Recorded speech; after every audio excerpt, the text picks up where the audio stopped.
The dog's so excited because I'm getting excited. She popped off for us. Okay.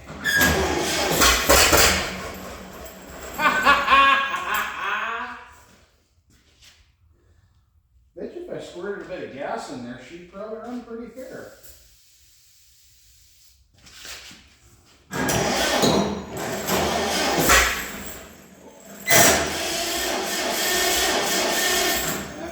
Locked her a little bit there, I think.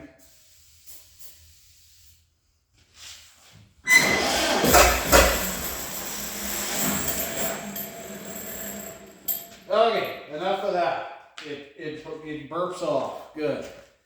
Okay. Now I just gotta figure out why I wouldn't do that with the carb on.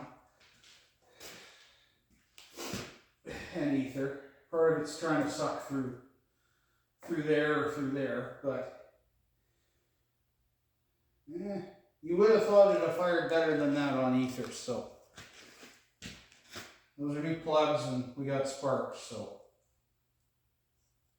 I'm thinking we have some sad, tired, partially stuck rings and or out of adjustment and maybe a little sticky valves. I don't know which.